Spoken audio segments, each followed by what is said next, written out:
Well, despite being told by everybody that saw this model before we flew it that we were going to have our hands full, and I can't believe you're going to try to fly that. Boy, I'm glad I'm not you. We actually were quite surprised at the flight. It's sitting here in one piece with, without any damage on it. It made it through. We made it through. So and there's reasons behind all that. Well, we'll get into it in the 5x5 review. Well, model characteristics. We'll start out with build as advertised. We gave it a 4 out of 5. It went together. I was in on the build with Kurt. We built it together, and we really didn't have any issues putting the plane together. The only issue that I think you've got to pay attention to, or the only step that you really want to pay attention to, and just devote the time, because it's going to take it whether you want to give it to it or not, is putting on the fly wires, the elastic fly wires. It's not hard to do, but there are steps involved. Don't try to take any shortcuts. Follow the directions to a T on that one, and you'll have a fine finish on it. The directions, were really straightforward, and you just follow them step by step. The thing that we encountered that really took this to a 4 out of 5, I think, is really a design consideration, in that the battery hatch cover across the top has 5 rare earth magnets on it, which is... I will pop this off just so they can hear it. I'll hold on to it. There you go. You see how hard I had to struggle to get that off. It has 5 rare earth magnets on it, and what we found out is, as Rob pops this back on, you'll see the pressure. You'll hear how tight this goes impact. Very strong. And the problem you run into is when you go to pull it off after about the 2nd or 3rd time, the pull pin starts pulling through the foam. The latch pulls right out. Yep. So what we had to do is take it apart, take the screw out of the actual handle, and then put some medium CA in there. Yeah. And to kind of strengthen it up, and then we put a sizable washer underneath it, put it all back together, and it's held. But after about 2 or 3 times of pulling that hatch open, it was ripping it right through the. Of course, we pulled the latch right off, so we had to sit there and try to get that hatch up with nothing to grab. From the bottom. We actually fortunately had the wing on, we were able to get to stick our fingers through the bottom. But really, that's the only. Save yourself some hassle when you get it, just to be kind of preventative. Pull that latch apart, take the screw off the little lever, with a little handle, and run a little bit of medium CA if you have it around it. In any case, put a washer on the back side, then it'll help you from that pull through. And we haven't had any problems since then. It's held up really well. So. Or you may be able to go as far as putting a small piece of plywood on there and drilling a hole through. Yeah, plywood, like 3/4 inch flooring. Yeah, if you don't have any washers, pipe strapping or something like that. Quarter 20 bolt. Quarter 20 bolt. All right, let's get to finish. Yes. We gave that a 4 out of 5. Probably, Kurt, you'll agree with me that the most fragile part of this entire finish is the paint. Yeah, on the red red paint area. The red paint on the cowl and on the body. Your fingernail can scratch it off.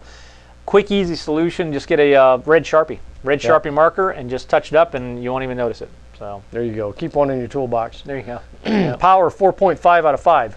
Plenty of power. Now again, this is once it gets up to speed. The prop that's spec'd for it and that we flew on the GB had plenty of power, but it hit its limit. It hit its speed limit. Sure. But maintained a lot of thrust, so it made it very comfortable to fly and have a lot of fun with some aerobatics with it. Yep.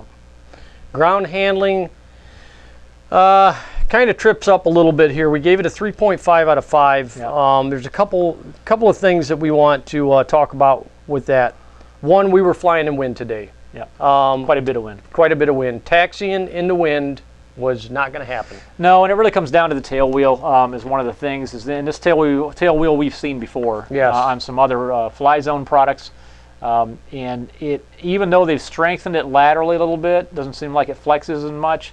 It just doesn't have a whole lot of authority. And I think the nature of the GB design as well, it's so light in the tail that when we tried to turn with crosswind, it would immediately on the ground weather vane right to the prevailing wind. Well, if you notice this tail wheel too, the same one they've been using, there's not a lot of angle to it. No. So anytime that you have a tail wheel coming close to vertical, this might be about a 30-degree angle on there if you're lucky on that wire, you're not getting as much throw because you're down here. So as you're turning, that tail wheel's really not moving drastically left to right. Well, if you notice as well, the way this design is, issue also. It's actually the fulcrum is right there at the stud, and it turns the lever all the way back here on the rudder. So you get about half of what the rudder's going, if not less, of what the actual rudder throw is in the tail wheel. So you put all that together, and with the light tail wheel, our results were today with the crosswind we were dealing with, is you kind of had to time it, wait for a lack in the wind or a slow down in the wind, and then kind of get it going, and then so it was a little bit of a challenge. To add to the other end of that, As far as the takeoff and landing go, handling, it got a 4.5 out of 5 because it does track nice and straight. It tracks very well on takeoff, and it tracks really well on landing. So the lack of authority you have in just turning on the ground makes up for itself in the landing and takeoff for sure. And I think a lot of that has to do with the fact that it's got a fairly wide stance on it. You know, because the fuselage is wider than the wings are deep. Yeah, exactly. So you're going to naturally have a wider stance. Yeah, it's good for landing. So landing and takeoff, surprisingly, and that's the thing that we were told was a real handful too, is when you get down towards the landing. Yeah, it flew I'm right jumping ahead. Yeah, don't get there yet. Come on, you're taking away all the fun. Durability, we gave it a 4.5 out of 5. Yep. It's other than the red paint wanting to scratch off a little bit, it's a very, very durable plane. In fact, they've done some really cool things on the design, and they have breakaway sections of the landing gear pants, or the wheel pants themselves. I'm probably pulling the wrong side. But what happens is instead of actually breaking, it'll just break away on the elastic. And we had it happen once today in a landing, and you just grab it, put it back in, the rare earth magnets end up snapping it right back in place, and your landing gear's back together. So they thought ahead on the durability piece, so it scored pretty high. Yep. Okay, pilot experience, flight as advertised, we gave it a 5 out of 5. Yep, it was... you were surprised, be honest. Yeah, I was surprised. And I guess if to really put that in the best measurement possible, it would be to say that, and I don't want to jump ahead, but the GB airframe itself, with it being, well, it seems like we've been doing nothing but short coupled planes lately too. A lot of short coupled planes. Short coupling, of course, is so short coupled between the horizontal stabilizers, the tail planes, and the main wing.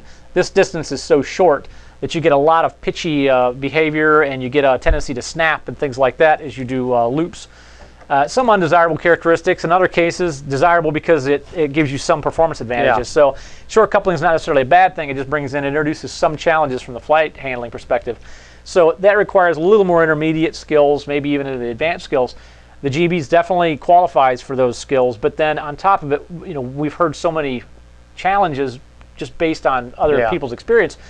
It wasn't out of the norm. I mean, going into it with intermediate to intermediate advanced skills, it was a joy to fly. It was great in the air. The landing was really not eventful. The takeoff was very predictable and very trackable. So it wasn't a scary experience at all. So really, its flight as advertised was, I would say, it exceeded its advertised flight based on its reputation that preceded it. So. Well, just the GB in general, this particular model of the GB, every single person, whether they know what a GB is or they don't know what a GB is, they all have the same expression.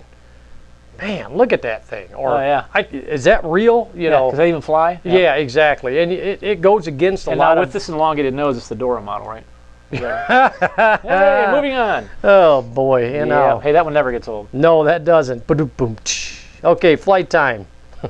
5 out of 5. 5 out of 5. 8 to 10 minutes. Yeah, we had some great, excellent long flight times on this. Takes a 2,200 milliamp pack. It'd have an inline engine in it. I just had to give that. It would be an inline if it was a Dora. Go ahead. Okay, all right. I'm sorry. It had great flight times. We got good, 8 to 10 minute flights, no problem. And in fact, you're going to want to take a look at the battery installation, specifically on where we found CG to be best located on for us. Yeah. And it's actually really simple. All you end up doing is spinning the battery 90 degrees and taking it all the way up against the firewall, with the exception of some foam. It's foam backer board, isn't it? I get it at the office supply store. It's the foam core board. Foam core board, it's about a 1/4 inch thick. But just about a 1/4 inch. I took a small slice of that, put it up against the firewall, slid the battery up against that, and placed my Velcro in that location. And that way, it's predictable every time when I put that 2,200 milliamp in there. It balances out perfect. And it really is. I mean, it's kind of forget it, because everything else is already located. Well, the thing is, going back to that, or continuing on with that balance, we found that 1/8 of an inch makes a huge difference. On the gauge. Now, we didn't fly it playing with our CG, but man, on the bench on the CG machine, it really made a difference. Tiny little movements was either too much or not enough. Absolutely. One of the two. All right, field size. We've got it as a flying field. I think that's best. This really is a flying field plane. It's a faster plane. Yep. Portability 4.5 out of 5. It's so small, it'll tuck right in your back pocket. Tough, So you go to the store with your back pocket and just hide it in your back pocket. Yep. Yeah. That's not real. That's a metaphor. Well, not really. No, not really. That's an exaggeration. That's an exaggeration. Yeah. I just wanted to quantify. Okay. Skill level, we've pretty much already covered. Yeah, intermediate to intermediate to advanced. Intermediate to advanced. You're going to want those intermediate skills to be able to react pretty quickly and be comfortable in quick change in orientation, because things can happen pretty quick. It'll roll pretty fast on you. It'll snap through loops a little, maybe when you're not expecting it to.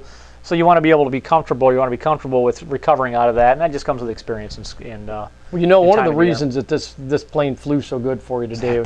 It's got a pilot. It does. One of the few planes that have a pilot. That's right, and it flew wonderfully. Well, that wraps up our review of the ElectriFly GB RXR. You can go to our website at tubefly.com and take a look at the full review. For our mobile users, you can go to rcflightsource.com, download the mobile app, and take us on the go with all of our content and information and some exclusive content like our field locator and also a parts locator.